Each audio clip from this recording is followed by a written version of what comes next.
Bonjour à tous, on va commencer ce premier cours de la série sur la dynamique des galaxies. Donc aujourd'hui nous allons parler de dynamique stellaire. Et quand j'ai préparé cet exposé, je me suis dit qu'il fallait peut-être faire une définition parce qu'en fait on a une continuité entre les systèmes d'étoiles qui peuvent être comme les amas globulaires, des amas de 1 million d'étoiles qui sont des parties de notre propre galaxie, et puis des galaxies naines qui font à peu près la même masse et qui sont des systèmes externes. Donc, où est la limite entre les amas stellaires et les galaxies?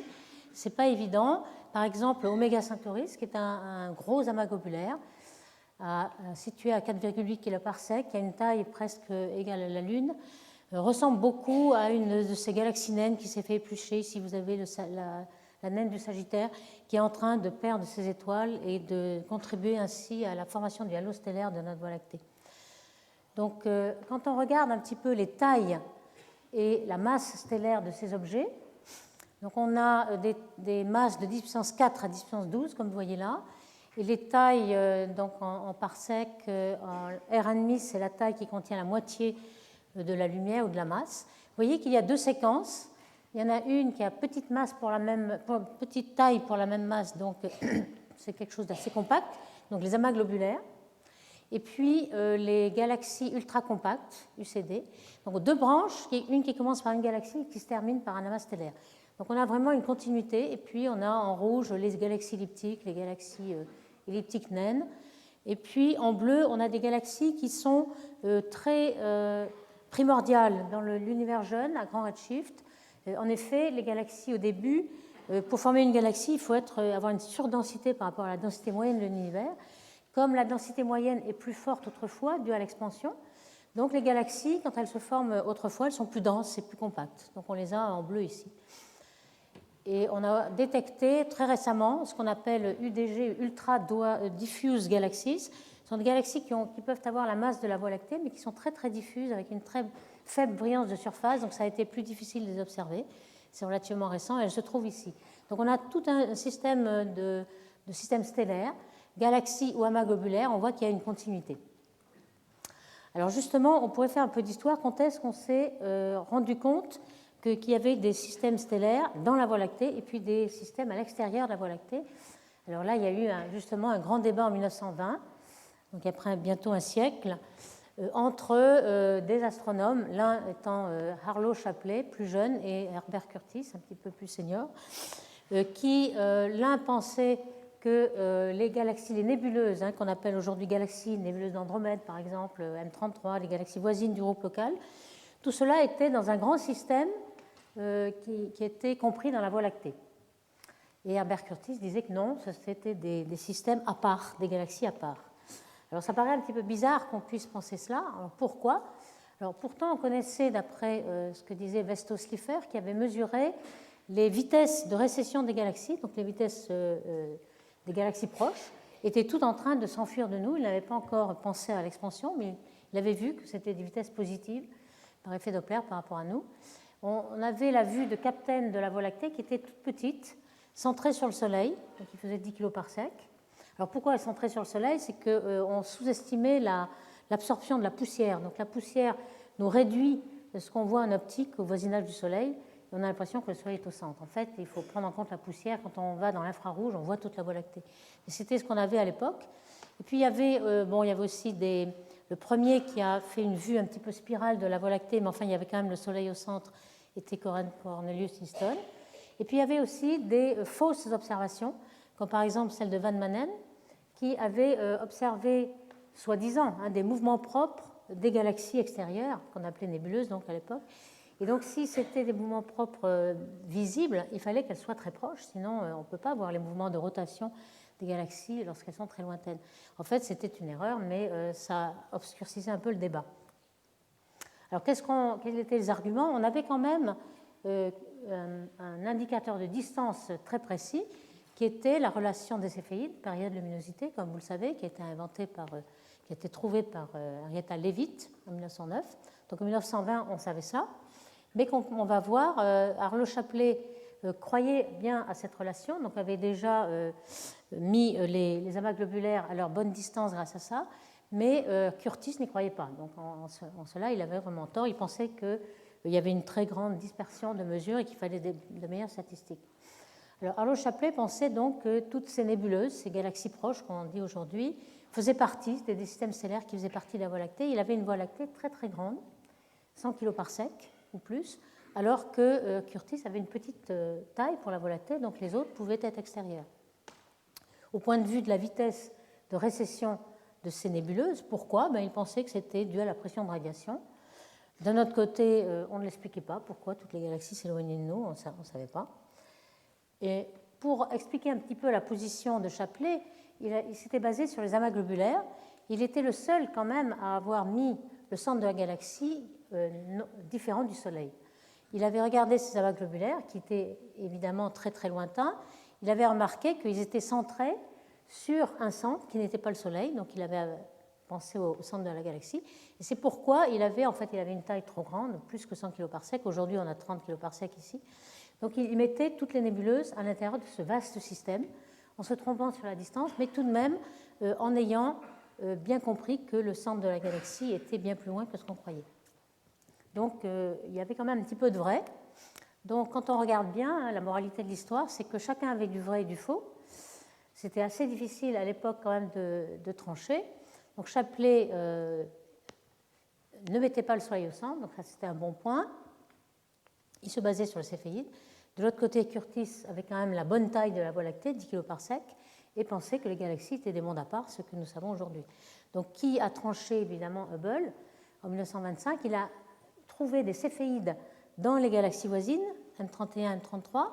Il les a placés très très loin, beaucoup plus loin que la grande galaxie de Shapley. On sait aujourd'hui qu'M31 est à 700 kPa, M33 à 900 kPa, donc c'était quasiment le bon ordre de grandeur. Et il a interprété ces vitesses positives de récession de Slipher par l'expansion de l'univers, donc en 1929. Donc on voit comment tout ça s'est mis en route, mais ce n'était pas du tout évident de penser à des galaxies extérieures en 1920. En 1930, on a compris ce qu'étaient les amas globulaires et la Voie lactée.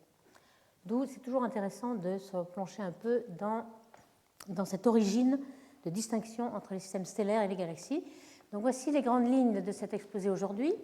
On va parler un tout petit peu de l'introduction du contenu des galaxies, et puis on va surtout s'intéresser à la dynamique des étoiles, montrer que les étoiles sont un milieu sans collision, on va expliquer pourquoi ce qu'on appelle sans collision, et en déduire les équations qui régissent ces étoiles, avoir leur stabilité, comment les galaxies sont stables, et quelles sont les orbites, les résonances. On va essayer d'expliquer la structure spirale des galaxies. En fait, on n'aura pas le temps de tout faire, donc la semaine prochaine, on parlera de la théorie des ondes de densité. Et puis, on regardera pourquoi les amas globulaires sont des systèmes dont la dynamique est assez différente de la Voie lactée.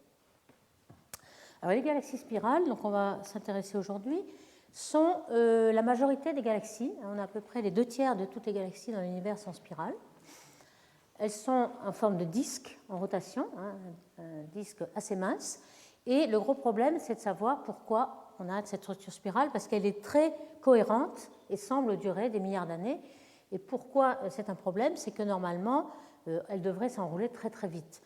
Pour donner des ordres de grandeur, donc il y a une galaxie spirale, le centre a une période de rotation qui est de l'ordre de 10 millions d'années, et le bord 1 milliard d'années. Donc lorsque le bord a fait un tour, le centre aura fait 100 tours.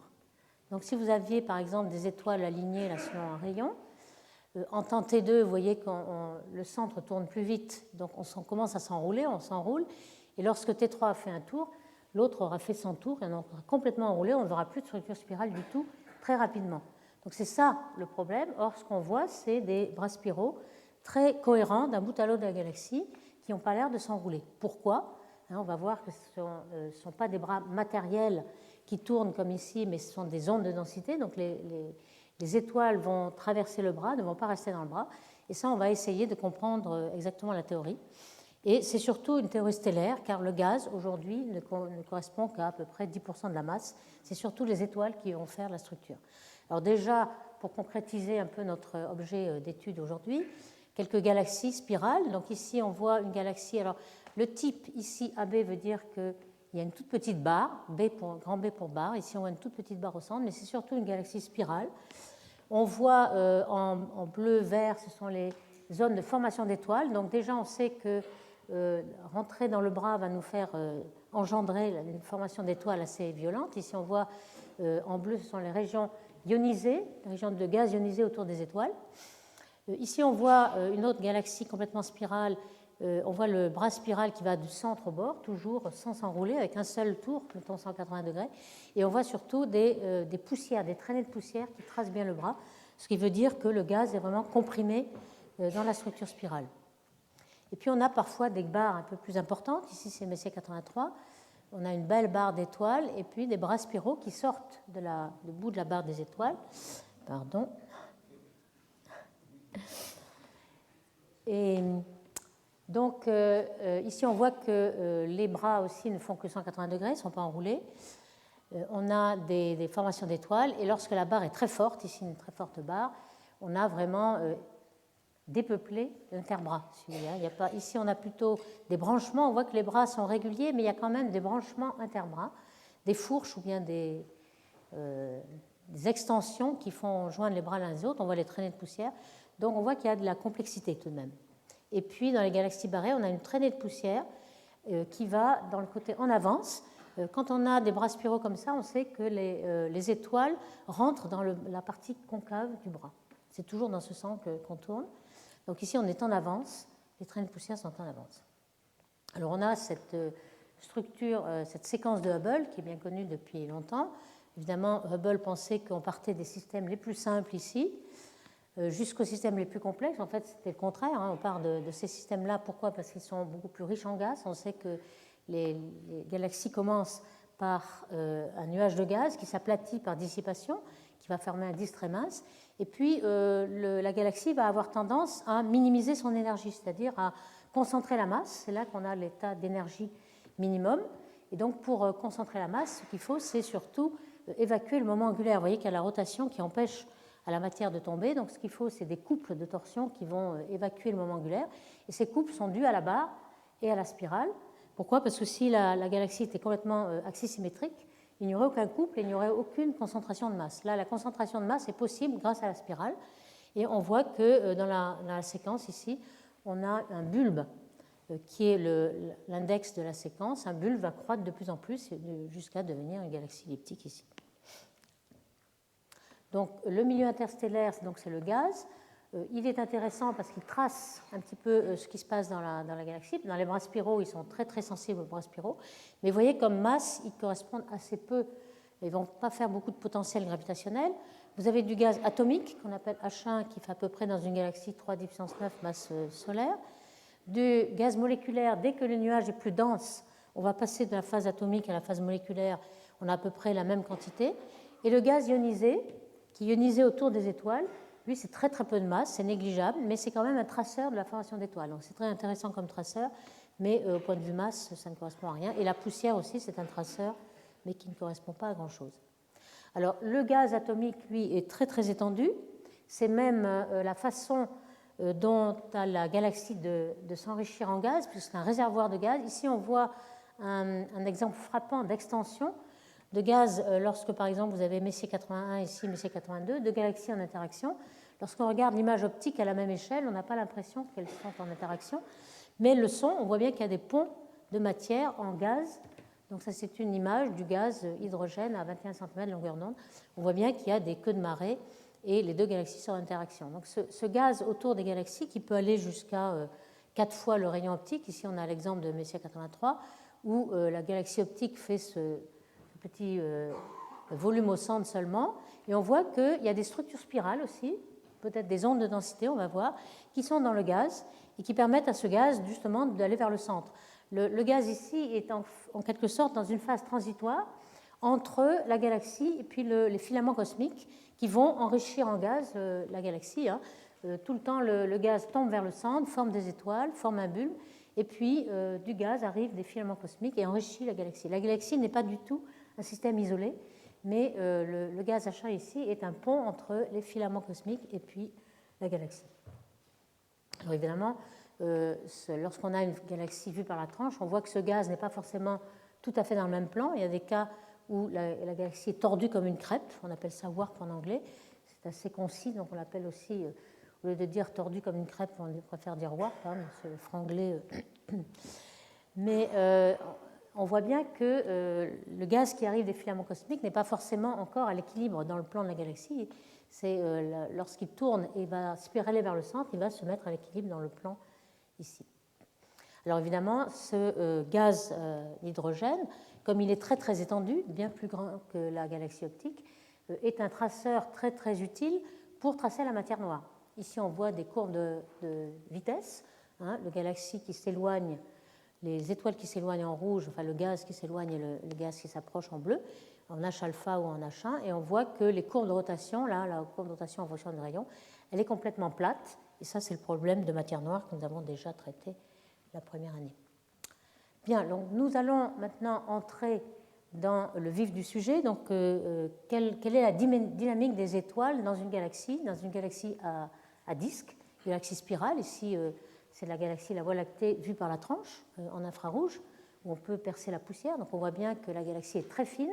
En général, on a un rapport d'axe petit h, la hauteur, sur le rayon de la galaxie qui est 1/10 ou moins. Donc, on peut vraiment dire que c'est vraiment des disques très très fins. Et le nombre d'étoiles est très grand. On a à peu près 10 puissance 11, 200 milliards d'étoiles. Alors, comme on le sait, bien sûr, on a la masse. Et on sait que la masse moyenne des étoiles, c'est plutôt 0,8, 0,7 masse solaire. Donc, on a plus de nombre d'étoiles que de masse en masse solaire. Alors, ce qu'on va montrer, c'est que les collisions entre étoiles sont absentes dans les galaxies. Ça peut paraître curieux, puisque justement, elles sont nombreuses. Et alors, ce qu'on appelle rencontre entre étoiles dans une galaxie, ce n'est pas lorsque les étoiles se touchent, hein, c'est le billard, etc., ça n'arrivera jamais. Les rencontres, c'est un petit peu ce qu'on a ici représenté, c'est-à-dire une étoile qui arrive d'une très grande distance, de l'infini par exemple, avec un certain paramètre d'impact petit b. Sur une étoile, on s'est mis dans le référentiel où cette étoile est fixe, par exemple, et cette étoile, si elle rencontre M, elle va être déviée par la gravitation, par la masse de M. Et on sait calculer par la loi de Newton hein, la petite déviation qu'il y aura par rapport au trajet original de l'étoile. Et on peut savoir quel est l'échange d'énergie dans cette collision. Alors, cette collision est parfaitement élastique, les étoiles ne dissipent aucune énergie, mais il y a échange d'énergie d'une étoile à l'autre. Donc, cette étoile va perdre un peu d'énergie et va en donner à cette étoile-là qui va se mettre en mouvement. Et donc, on peut calculer delta E, qui est une fonction donc, du paramètre d'impact, de la vitesse initiale, et faisant intervenir les masses et la constante de gravitation.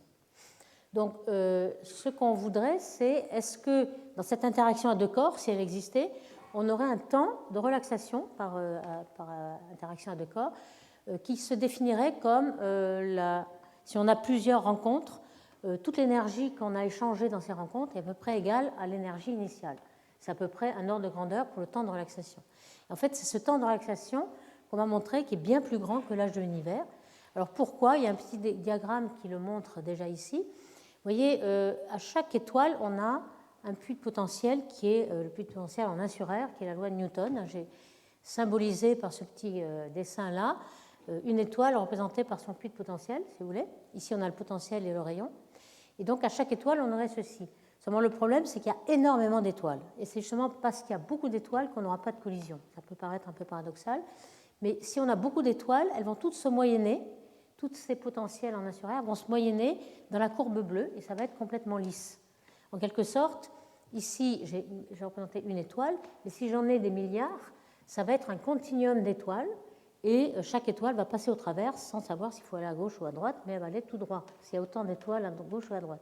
Donc elle ne va pas être déviée. Donc finalement, les étoiles ne sont pas déviées, il n'y a pas de collision entre étoiles. Pourquoi? Parce qu'il y a assez d'étoiles pour faire un continuum d'étoiles et ne pas avoir de rencontre entre étoiles. Donc quand on regarde le calcul, hein, on fait le calcul du petit delta E que j'ai noté, et on calcule au bout de combien de temps on aura un delta E égal à E, et on s'aperçoit qu'il s'agit le rapport entre le temps de relaxation et le temps de croisement du système, qui est juste la taille du système divisée par la vitesse moyenne. Et bien ce rapport, il est en n, et c'est ce n qui est très grand, 10 puissance 11. Log de n, c'est pas grand-chose, ça va être 11, hein, donc c'est pas grand-chose, et c'est n qui est énorme, et qui montre que quand je prends les ordres de grandeur, j'ai le temps de croisement, c'est 100 millions d'années pour passer d'un bout à l'autre de la galaxie, Et puis le rapport, c'est 10 puissance 8, donc on aura 10 puissance 16 ans, c'est-à-dire 1 million de fois l'âge de l'univers, pour avoir un temps de relaxation. Donc vous voyez qu'il n'y a aucune collision entre étoiles. Pourquoi? Parce que n est très grand. Alors on verra que pour les amas justement d'étoiles, où n est beaucoup plus petit, on aura des collisions entre étoiles, parce qu'on a moins d'étoiles. Mais quand on a beaucoup d'étoiles, on n'a plus de collisions, en quelque sorte. Donc ça va être, c'est un point important qui va nous permettre de faire des calculs. Par exemple, quand on veut calculer la densité des étoiles dans une galaxie, donc on représente la densité par une fonction f, fonction de la position x, y, z, et puis fonction de la vitesse v, v, y, v, z. Donc c'est cette fonction f. Si vous voulez avoir la densité, ce sera la somme de f sur les vitesses. Oh non, c'est flûte. Donc, on écrit l'équation de Boltzmann avec donc la dérivée totale par rapport au temps de cette densité f, qui sera égale à la dérivée par rapport au temps explicite, puis la vitesse, c'est le gradient, et puis l'accélération. Alors l'accélération de la vitesse, c'est le potentiel gravitationnel phi, qui va être réglé par l'équation de Poisson, la Laplacienne phi égale Kappi-Gérot. Donc je ne rentre pas dans les détails, mais on va essayer de calculer quelle est la condition de stabilité. C'est-à-dire, je vais supposer que j'ai un plan infiniment, enfin très grand, disons, infiniment, c'est pas vrai, hein, c'est une tricherie, on appelle tricherie de Jeans, ici, Jeans-Windel. C'est-à-dire qu'on suppose que le bord est très très loin et qu'on peut supposer le plan de densité constante. Alors on va dire que la densité ρ est égale à ρ0, cette constante, plus une petite perturbation, ρ1, très faible devant ρ0, par exemple ici, qui va être cosinusoïdale ou sinusoïdale. Donc c'est-à-dire, on va le représenter par exponentielle de i, kr moins oméga t, hein, k étant le nombre d'ondes, et oméga la fréquence. Donc on va exploiter ces deux équations de Boltzmann et de Poisson, et on va surtout linéariser, c'est-à-dire on va supposer que ρ1 est très faible devant ρ0, et donc on va avoir une équation qui va nous donner la relation de dispersion. Quand on fait ceci, on arrive à cette équation-là, sur oméga 2. Alors oméga 2, vous voyez que oméga 2, s'il est négatif, ça veut dire qu'oméga est complexe, et que l'exponentielle de i fois le terme complexe va nous donner quelque chose qui va croître indéfiniment. Donc si oméga 2 est négatif, on aura une solution croissant exponentiellement, donc quelque chose qui va s'effondrer, donc quelque chose d'instable. Donc c'est oméga 2 négatif qui nous donne le critère d'instabilité du disque. Et quand on voit la relation de dispersion, on voit bien qu'il y a un terme qui est la dispersion de vitesse, sigma 2. Hein, mettons, on peut considérer les étoiles comme un fluide avec une dispersion brownienne de vitesse, sigma 2. Donc c'est cette pression-là qui va stabiliser à petite échelle. On voit que c'est positif, donc ça stabilise. Et quand c'est négatif, ça va déstabiliser, puisque négatif, ça va nous donner un terme exponentiel. Et ce qui déstabilise, évidemment, c'est la gravité. Donc à la limite, on va avoir cette équation égale 0, et on va tirer, comme k c'est le nombre d'ondes de pi sur lambda, on va en tirer une longueur critique, qu'on appelle longueur de Jeans, et toutes les échelles au-delà de cette longueur de Jeans seront instables. C'est-à-dire que toutes les petites échelles vont être stabilisées par la pression, la dispersion de vitesse, et puis toutes les échelles supérieures vont être instables. Donc ça, c'est un premier résultat, stabilité à petite échelle due à la pression ou bien à la dispersion de vitesse. Alors qu'est-ce qui va stabiliser les grandes échelles maintenant? Ce qui va stabiliser les grandes échelles, c'est la rotation, et la rotation différentielle, en quelque sorte les forces de marée qu'il va y avoir. Alors ici, j'ai isolé une petite région de la galaxie. Le centre de la galaxie est par là, et chaque point de la galaxie est attiré par le centre par la force centripète, oméga 2r, ou V2 sur R, comme vous voulez. Et évidemment, elle est plus grande vers la galaxie que vers le bord. Comme je sais que la galaxie est en rotation, avec la vitesse oméga, je vais soustraire la force centrifuge au centre, donc j'ai 0 au centre.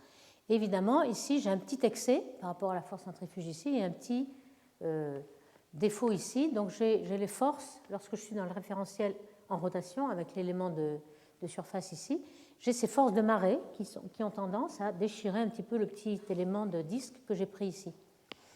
Donc on voit bien pourquoi ces forces de marée stabilisent en fait. Elles vont empêcher l'effondrement de ce petit élément de surface. Donc on va calculer les forces de marée, c'est-à-dire la dérivée d'oméga de R sur R, hein, c'est la différence qu'il y a entre ici et ici. Mettons delta R, le petit élément de surface ici. Donc vous voyez comment ça arrive ici. Et puis on va, alors ça arrive la fréquence épicyclique dont je vais parler tout à l'heure, hein, on le met pour plus loin. Et puis on va égaler avec l'autogravité, c'est-à-dire la force qu'exerce le petit élément pour s'effondrer.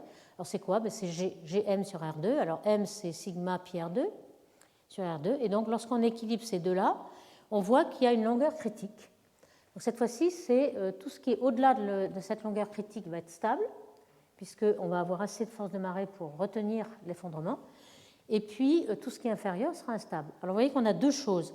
On a toute la stabilité est assurée par la pression jusqu'à lambda G, lambda Jeans, et puis au-delà de ce L crit, on a la stabilité. Donc si on veut que tout soit stable, il faut augmenter la dispersion de vitesse pour que la longueur de Jeans soit égale à cette longueur critique ou la rotation. La rotation, on ne peut pas la bouger. On va monter sigma, la dispersion, et si la dispersion est plus grande qu'une certaine dispersion critique, toutes les échelles seront stables. Et c'est ça le critère de Toomre qu'on utilise très souvent pour les disques de galaxies. On appelle le rapport Q la dispersion de vitesse observée à cette dispersion critique qui stabilise le disque complètement pour toutes les échelles. On va appeler ça Q, et donc si Q est supérieur à 1, le disque sera stable. Alors on l'a fait ici avec ρ, etc., ρ, m, etc. En fait, on est dans un disque, comme je disais, avec une hauteur h, une densité de surface sigma en fonction de ρ et de petit sigma, la dispersion de vitesse. Et donc on peut exprimer tout ça en fonction des quantités à deux dimensions. En fait, quand on a h qui est très petit par rapport à r, comme je disais tout à l'heure, on peut dire que les deux mouvements verticaux et dans le plan sont découplés. En fait, l'oscillation verticale va être très rapide et va être complètement à des fréquences complètement différentes de ce qui se passe dans le disque. Donc on peut découpler les mouvements verticaux et horizontaux et on peut essayer d'avoir l'équilibre vertical indépendamment de l'équilibre horizontal. On aura toujours des fonctions de densité qui sont séparables puisque les deux équilibres sont différents. Alors si on peut très rapidement en fait avoir l'équilibre d'un plan isotherme. Isotherme, ça veut dire que sigma ne dépend pas de z. Donc la température, en fait, c'est la dispersion de vitesse, si vous voulez. Et on applique l'équation de Poisson à une dimension. Ça donne ceci. Et donc, c'est facile par changement de variable de la résoudre même analytiquement. Et ça nous donne quelque chose qui est ce qu'on appelle sèche carré, c'est-à-dire l'inverse d'un cosinus hyperbolique. Quand on regarde la forme que ça a, c'est presque une gaussienne. La gaussienne étant en bleu et cette forme-là en rouge, ça ressemble à ça. Donc ça, c'est la densité en fonction de z d'un plan. Et quand on regarde un petit peu la fonction, la longueur de Jeans, elle est justement égale à h. Ce qui n'est pas surprenant puisqu'il est autogravitant dans le sens de vertical et on a exactement la stabilité et la gravité pour équilibrer la pression due à sigma. Alors maintenant, les orbites. Donc je vais essayer de montrer qu'on peut considérer les orbites dans une galaxie spirale, donc dans le plan de la galaxie spirale, comme à l'ordre 0 des cercles, et puis à l'ordre 1 des petits épicycles, un petit peu comme pour le système solaire, si vous voulez. On a des trajectoires pour les planètes un petit peu à l'ordre 0 des cercles, et puis ensuite des petits épicycles qui vont prendre en compte le fait qu'on a des ellipses en fait. Donc ici, ça va être un peu la même chose. On va dire qu'on a un cercle guide. Donc le rayon va être égal à R, une constante pour l'orbite, et puis une petite perturbation X par rapport à R, de même en θ dans la tangente, un petit Y. Et on va essayer de résoudre l'équation du mouvement en coordonnées polaires. On va indépendamment en Z et en Rθ, comme je disais, les deux mouvements se séparent. Et on peut montrer, quand on résout la dérivée, l'équation de Poisson, etc., on peut montrer qu'on tombe en X, là, sur la petite variable X, à une équation d'oscillateur harmonique.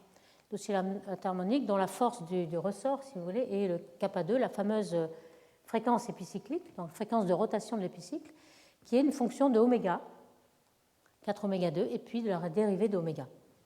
Donc on voit bien que ça a la même ordre qu'oméga. Si on a, au début de la galaxie, on a quelque chose qui est presque rigide, oméga constant, à ce moment-là, ce terme s'en va et on a kappa égale 2 oméga. Et si à la fin de la galaxie, on a V et une constante, les courbes de rotation plates, ça veut dire que oméga est en 1 sur R, on dérive ça et on a racine de 2 oméga. Donc en fait, c'est un petit peu les deux comportements asymptotiques, si vous voulez, c'est un petit peu approximé, mais on a presque un oméga à peu près constant et ensuite qui décroît en 1 sur R. Et le kappa est un peu plus grand, toujours plus grand, mais du même ordre que oméga. Alors voici les fréquences épicycliques ici. L'épicycle, c'est cela, en fait, c'est si la rotation de la galaxie dans ce sens s'est parcourue en sens inverse, ça recule un tout petit peu.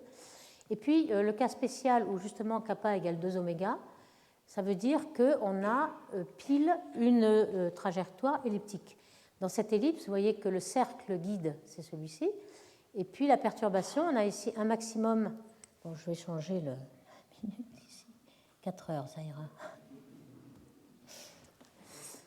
Donc ici, on a un maximum d'épicycles, ici un minimum, ici un maximum. Vous voyez qu'il y a 2 épicycles pour un tour. Donc c'est bien la fréquence épicyclique égale 2 oméga. Donc c'est ce rapport de kappa égale 2 oméga qui va être très très important dans les galaxies, comme on va voir, parce que le rapport oméga moins kappa sur 2 est très petit. Donc on va avoir des orbites un petit peu elliptiques comme cela, qui va être à l'origine de la spirale.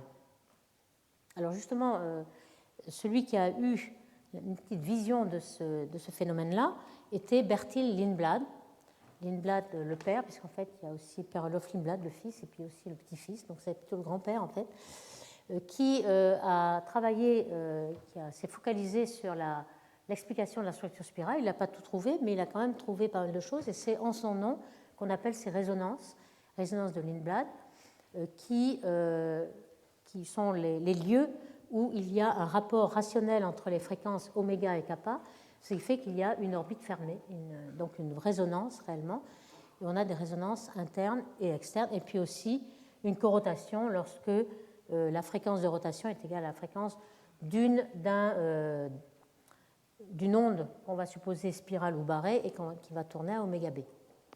Alors voilà par exemple les courbes de fréquence qu'avait déjà tracées d'ailleurs Bertil Lindblad.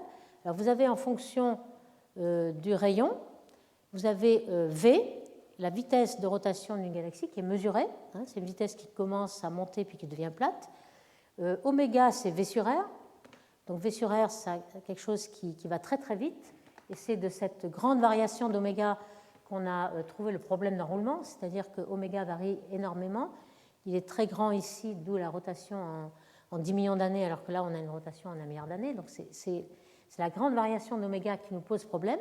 Et vous voyez qu'oméga moins kappa sur 2 est beaucoup moins variable. Et c'est là que va résider la solution du problème de la spirale, comme on va le voir, et oméga plus kappa sur 2.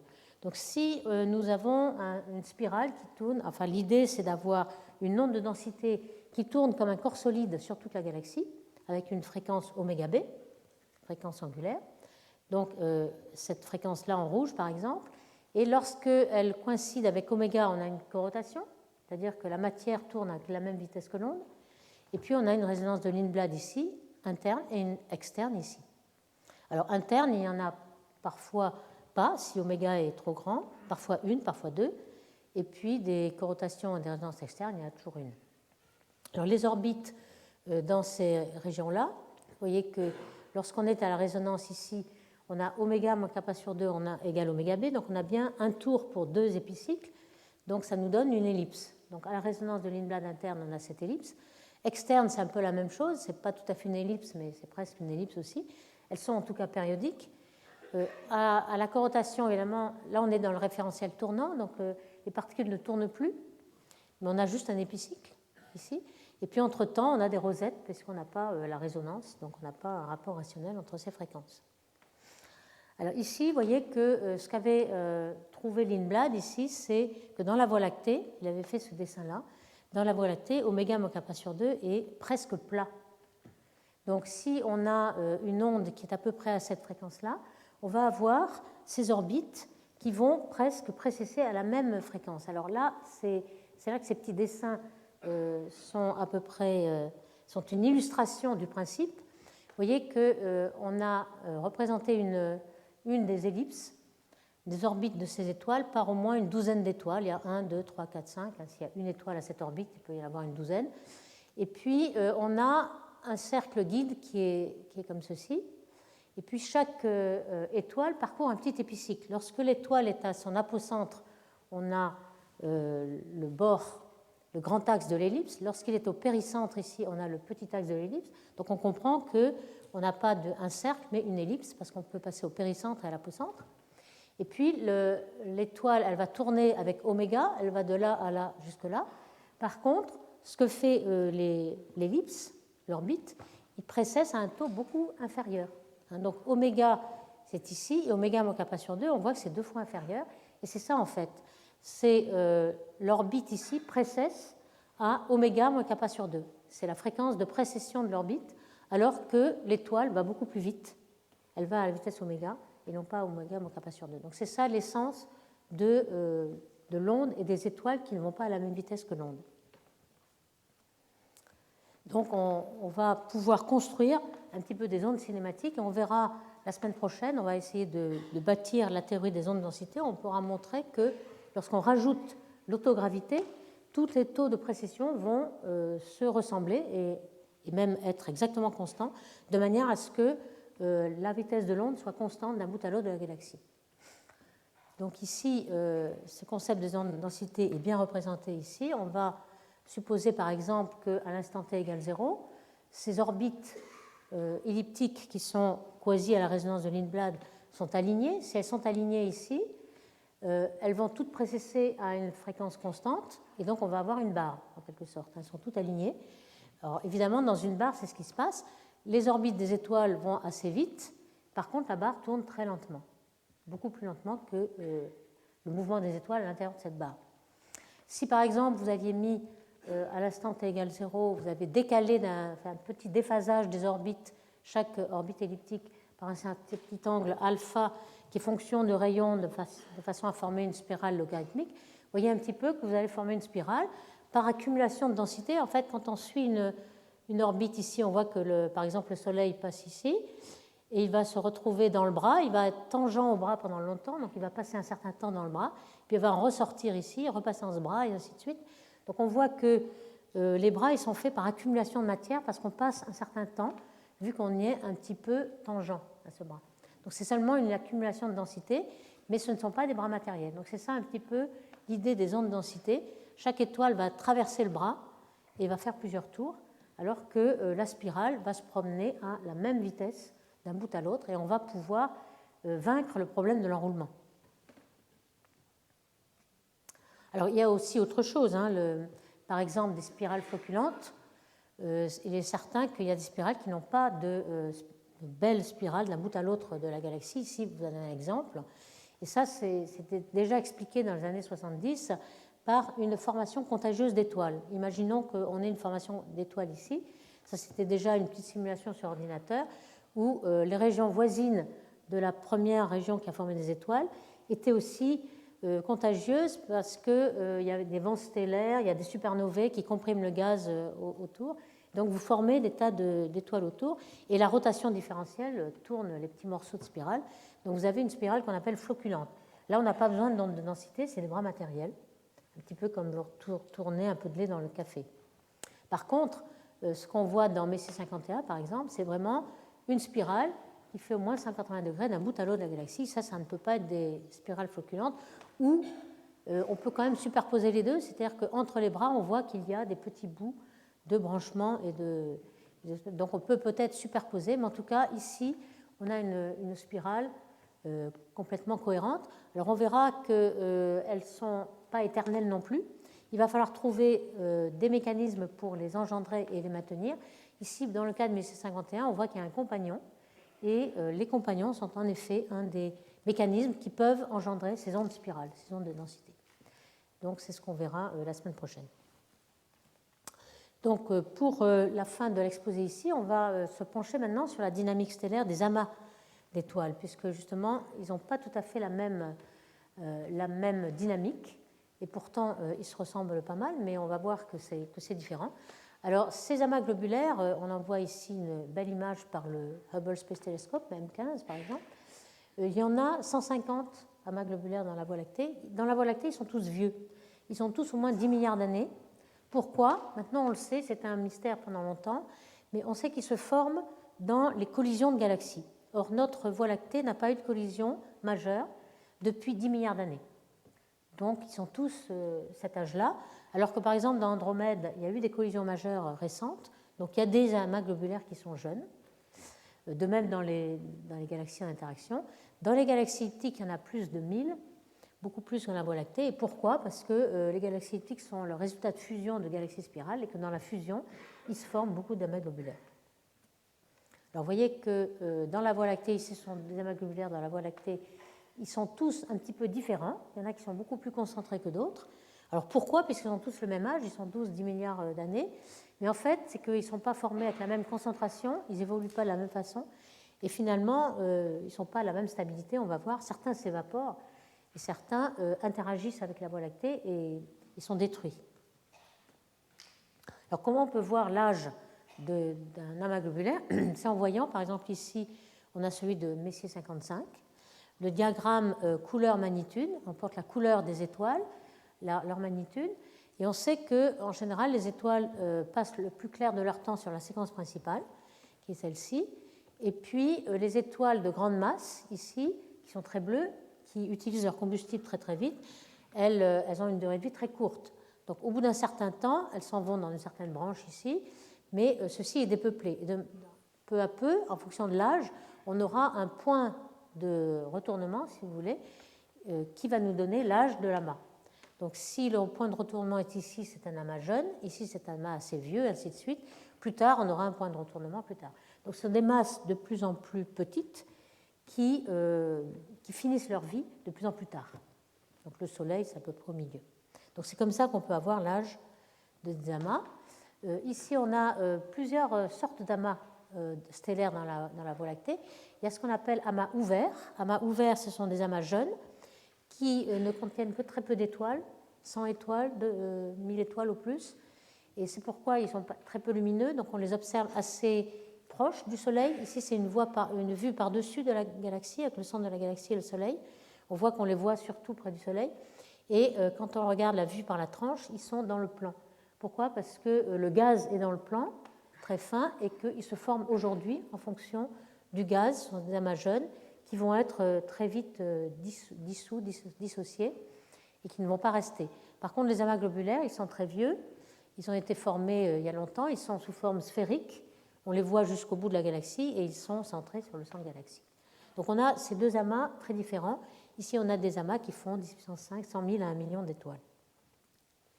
Alors, la physique de ces amas globulaires, on en prend un très gros, par exemple. On va calculer ce fameux temps de relaxation qu'on avait trouvé pour les galaxies 1 million de fois plus grand que l'âge de l'univers. Alors, cette fois-ci, on le recalcule. C'est en fonction de n, n sur n log n, et en fonction du temps de traversée de l'objet.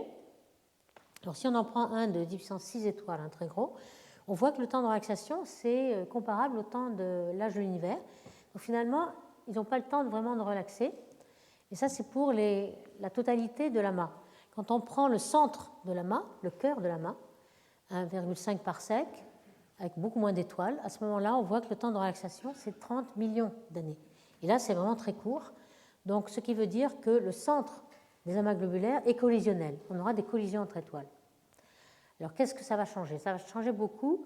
Quand on a une relaxation pour obtenir l'équilibre, une relaxation très violente, qui ne fait pas interagir les deux corps, ce n'est pas l'interaction de collision entre étoiles, c'est juste le potentiel qui varie très vite lorsque la masse se forme. À ce moment-là, à l'équilibre, on a une vitesse constante pour toutes les étoiles, quelle que soit leur masse. C'est la relaxation violente. Si on se base sur la relaxation à deux corps, entre collision entre étoiles, à ce moment-là, on a une énergie qui s'échange entre les étoiles et on va tendre vers équipartition. Et l'équipartition, c'est équipartition de l'énergie cinétique qui est 1,5 de mv2. Donc ce n'est plus la vitesse qui va être constante, mais c'est mv2 qui va être constant. Donc les plus grosses étoiles vont tomber au centre parce que leur vitesse va être petite. mv2 va être égal à petit m grand v2 pour les petites étoiles. Donc les petites étoiles vont se retrouver à l'extérieur et les grosses étoiles au centre. On va avoir une ségrégation de masse, ça va se décanter en quelque sorte, et on va avoir des effets sur le cœur par rapport au bord. Alors là, je voulais montrer comment se forment les amas globulaires. Vous voyez que dans une interaction de galaxies, si on a deux galaxies, des antennes qui interagissent, quand on fait un zoom sur le centre, on voit qu'il y a un grand nombre de cœurs là, d'étoiles, d'amas d'étoiles bleues, qui sont des futurs amas globulaires. Ils sont encore jeunes, mais ils ont la concentration, le nombre d'étoiles, des millions d'étoiles, pour devenir amas globulaires. On sait les vieillir artificiellement et on sait qu'ils vont devenir comme les amas globulaires de la Voie lactée. Donc c'est comme ça qu'ils se forment. On en voit un, par exemple, dans le Grand Nuage de Magellan, qui est encore un peu jeune, puisqu'il a 4 milliards d'années seulement. Et donc il y a encore des supernovae qui se forment, et on voit une voile de supernovae qui éjecte son enveloppe. Et une fois qu'on aura vraiment relaxé, on va obtenir cette distribution de densité de surface, sigma, en fonction du rayon, qui a la forme caractéristique d'un cœur et puis d'un rayon de marée tronqué. Alors, cette forme est très très caractéristique. Elle a été travaillée par l'astronome King, donc on l'appelle profil de King, et on peut les retrouver de façon très, très facile en fait. La fonction de densité F, dont on a parlé tout à l'heure, est une fonction de l'intégrale du mouvement, l'énergie E, tout simplement. On va supposer que l'amas est sphérique, qu'il n'y a pas de moment angulaire, qu'il ne tourne pas, etc. Donc il n'y a que l'énergie qui est conservée. Et on aura une maxwellienne à l'équilibre, parce qu'on aura échangé MV2, un petit peu comme un gaz parfait, si vous voulez. Et vous vous souvenez que le gaz parfait, on a E de moins bêta E aussi, bêta étant 1 sur kT. Ici, ce sera plutôt T, la dispersion de vitesse sigma. Mais on a exactement une distribution maxwellienne. Et la seule différence, c'est qu'à l'infini, on va la tronquer. Pourquoi ? Parce que l'amas globulaire n'est pas isolé, mais il interagit avec la Voie lactée, avec d'autres amas globulaires. Donc il y a un rayon de marée qui va le tronquer. Donc on va prendre E de moins bêta E ici, et puis on lui enlève une constante qui est l'énergie marée, T pour tide, donc c'est pour ça qu'il y a ET, mais la fonction sera nulle au-delà de ce rayon de marée. Et on va appeler concentration le rapport entre ce rayon de marée et le rayon du cœur. Le rayon du cœur est ici. Donc on a plusieurs concentrations. On voit que les amas globulaires, en fonction de l'âge, ils se concentrent, mais ils gardent toujours la même genre de forme ici, qui est due à cette forme-là. Alors les amas ouverts, eux, ils sont complètement collisionnels. Alors là, le nombre d'étoiles est tout petit. On avait vu que le nombre de collisions est dû au fait qu'il y a très peu d'étoiles. Donc ici, n égale 100, on voit que le temps de relaxation, c'est 2 millions d'années. C'est très court. Et donc on voit que, par exemple, un amas ouvert d'étoiles, vous avez l'exemple des Pléiades, par exemple, etc., ils sont très décantés, c'est-à-dire que les grosses étoiles sont au centre et les petites étoiles au bord. Ça, on voit, c'est dû aux collisions entre étoiles et à l'équilibre de MV2. Et ils vont se diffuser et se détruire rapidement. Donc là, il faut prendre en compte ces collisions entre étoiles. Alors, que va-t-il se passer lorsque on aura les plus massives, les étoiles les plus massives au centre ? En fait, les étoiles les plus massives, au centre, elles sont encore un peu plus chaudes que le bord. Donc on va avoir tendance à donner de l'énergie du centre vers le bord. Et lorsque le centre perd son énergie, il va se concentrer encore un peu plus. Et à ce moment-là, la vitesse va croître et il va se réchauffer. Donc finalement, on a beau essayer de le refroidir, il se réchauffe de plus en plus. Et c'est ce qu'on appelle une catastrophe gravothermale. Vous voyez que si on atteint un petit peu le viriel, à chaque moment d'équilibre, on atteint le viriel, c'est-à-dire que 2 fois l'énergie cinétique est égale à l'énergie potentielle ici. Donc on a une énergie, 2 fois l'énergie cinétique égale à l'énergie potentielle. Ça veut dire que si R diminue, V augmente. Donc on chauffe, et on obtient un effondrement du cœur. On s'attend à trouver un effondrement du cœur. Voici une simulation ici qui montre qu'on est parti d'un cœur ici, et qui peu à peu se rétrécit, et il n'y a rien pour l'arrêter. Il n'y a qu'un trou noir possible. Alors on va montrer que quand même, il y a quelque chose qui peut l'arrêter. Ici, c'était une simulation de matière noire, qui est un petit peu la même chose, mais contrairement à la matière noire, dans les amas d'étoiles, vous avez des binaires qui peuvent réchauffer le cœur. Alors, il y a aussi un autre effet. Non seulement le cœur s'effondre, mais l'enveloppe s'évade, s'échappe. Pourquoi ? Parce que vous avez des collisions entre étoiles qui vont de temps en temps donner une grande vitesse à une étoile qui va prendre la vitesse d'échappement. Alors il y a la vitesse d'échappement, ça peut être isotrope, mais la plupart du temps, ce sont des interactions de marée. Ici, vous avez un amas qui s'appelle Palomar 5. Le centre de l'amas est ici, et on voit des étoiles en fait, qui ont été coloriées en orange. On voit des queues de marée qui sortent de l'amas parce qu'il y a des particules qui s'en vont, des étoiles qui s'en vont, et l'amas s'évapore progressivement. Donc ici, il s'évapore sur l'orbite de l'amas globulaire. Donc on peut calculer la vitesse moyenne et en fonction du potentiel, calculer combien d'étoiles vont s'évaporer. Alors on avait vu que la distribution de vitesse, c'est une maxwellienne, une gaussienne si vous voulez, et il y a à peu près 1% d'étoiles qui vont atteindre la vitesse d'échappement, donc qui s'évaporent progressivement. Donc 1%, ça veut dire qu'en un temps dynamique, on va avoir 100 temps dynamiques pour détruire l'amas, évaporer complètement l'amas. Et en effet, on peut calculer cela, que le temps d'évaporation, c'est à peu près 100 fois, 136 fois exactement, quand on fait le calcul, le temps de relaxation à deux corps, donc qui est relativement court dans ces amas. Donc ici, on voit qu'il va s'évaporer, mais entre-temps, le temps de d'effondrement du cœur est quand même plus petit, 10 fois plus petit, donc on va avoir un cœur qui se collapse, et puis l'amas sera complètement évaporé. Et qu'est-ce qui va rester? Un trou noir. Un trou noir peut-être de masse intermédiaire, puisqu'il sera un peu plus gros que les trous noirs de masse stellaire que l'on a dans le... Alors qu'est-ce qui va pouvoir arrêter? Au début, on pensait qu'en effet, on n'arriverait pas à arrêter le collapse, et en fait, on y arrive. On y arrive pourquoi? Parce qu'il y a des binaires. Il ne faut pas oublier que les étoiles, la plupart des étoiles sont en couple, elles sont binaires, et qu'on peut avoir des binaires plus ou moins serrés. Et lorsque vous avez une binaire qui est à peu près lâche, c'est-à-dire que la distance entre les deux étoiles est assez grande, et que vous serrez la binaire, c'est-à-dire avoir une distance un peu plus petite, vous donnez de l'énergie au reste des étoiles. Alors, par exemple, ici, il y a une simulation faite avec deux étoiles qui arrivent en binaire, là, 1 et 2, avec une binaire qui n'est pas serrée du tout, et une troisième qui arrive, donc avec un troisième corps qui va pouvoir prendre l'énergie. Et vous voyez qu'après un espèce de millimélo de match de rugby, si vous voulez, il y a une binaire qui sort, 2, 3, on a échangé les étoiles entre-temps, 2, 3, et puis la 1 qui était venue en binaire, elle sort toute seule, et avec plus d'énergie. La 1 sort avec plus d'énergie, puisque la binaire, elle est très serrée, donc elle a donné de son énergie à la troisième. Donc on va chauffer l'amas globulaire comme ça, avec des binaires. Et ça va pouvoir renverser l'effondrement. C'est ce qu'on voit, hein. Ici on a une troisième galaxie qui serre la binaire, si vous voulez, et qui prend de l'énergie.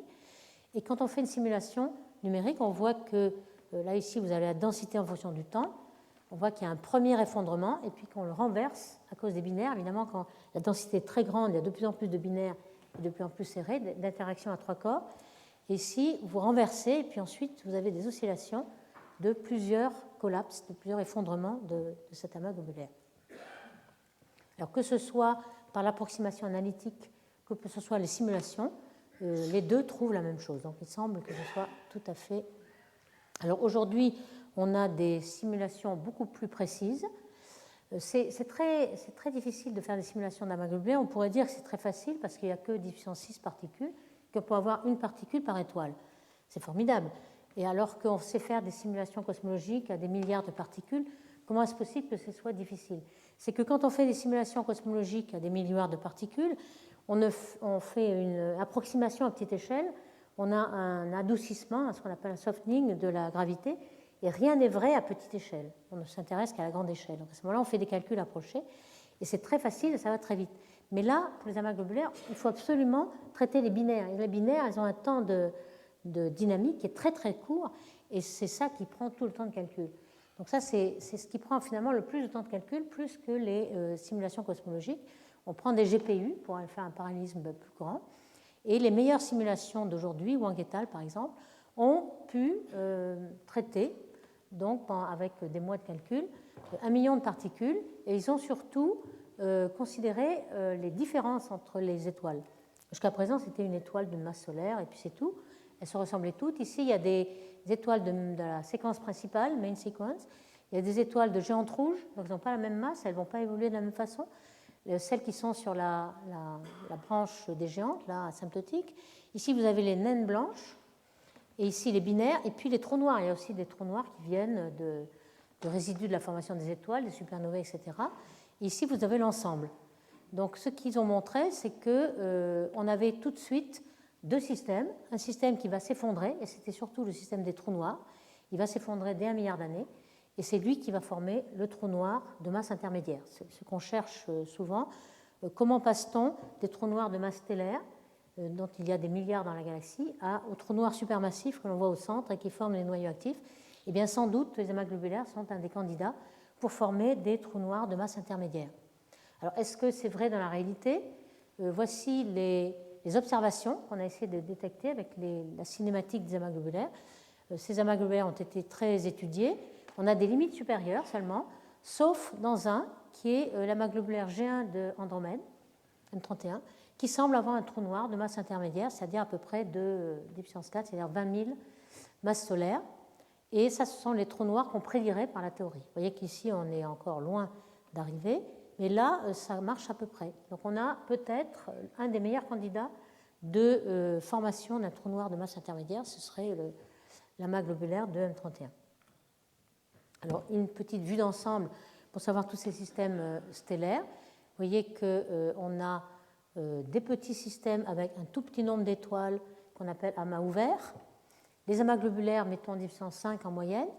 Les cœurs de galaxies elliptiques, qui commencent à être des systèmes un petit peu sphériques soutenus par la dispersion de vitesse, 10 puissance 10 étoiles, et 10 puissance 12 pour toute la galaxie.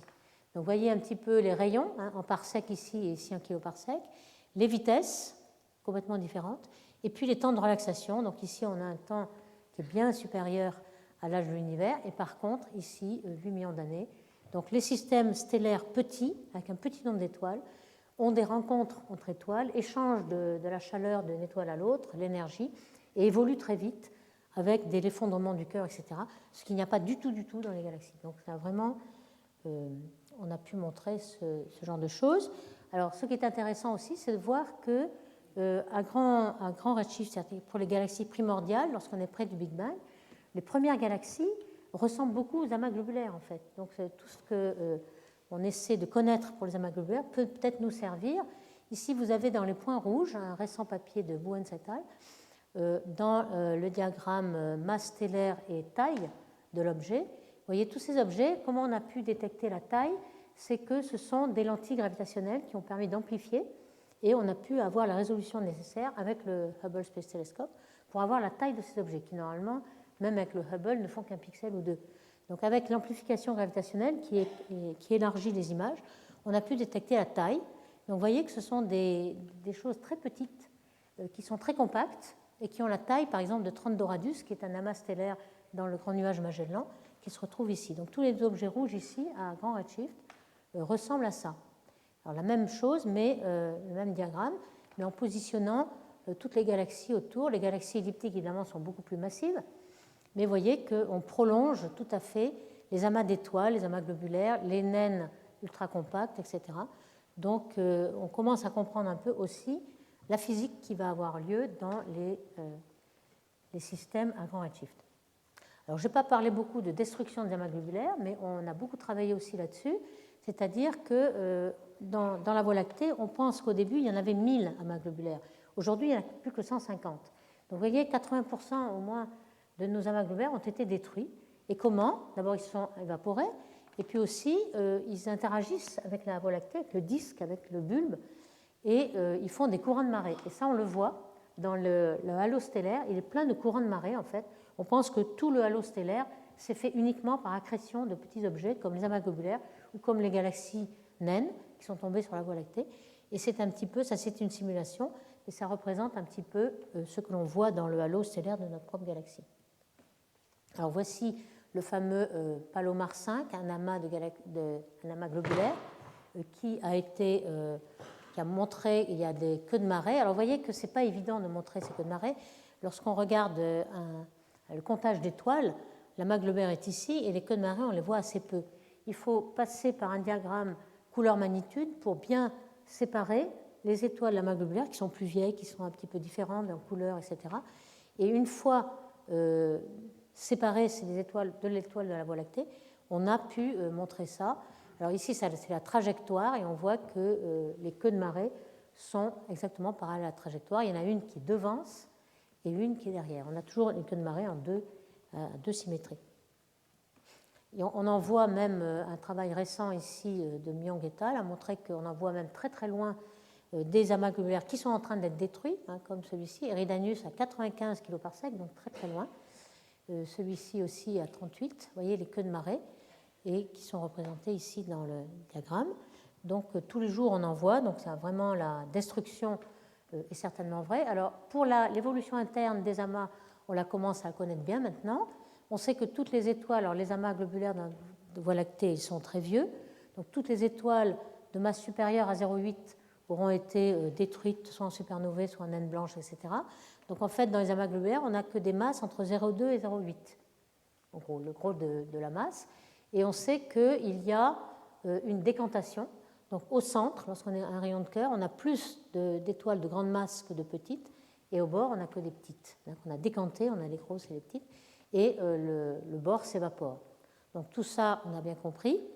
Et les interactions externes, 85% des amas globulaires qui ont disparu, sans doute l'évaporation, les chocs qu'il y a lorsque l'amas globulaire traverse le disque de la Voie lactée, lorsqu'il traverse le bulbe, il va s'éplucher aussi. Et donc on essaie de retrouver un petit peu la fonction de masse initiale, ce qu'on appelle IMF, en sachant comment elle a évolué en fonction du temps pour reproduire. Ici, on a eu beaucoup d'évolution, bien entendu, mais on arrive à reproduire ceci. Donc je vais en terminer avec mon résumé ici. Donc on a appris un point important aujourd'hui, c'est que les étoiles des galaxies sont un milieu sans collision.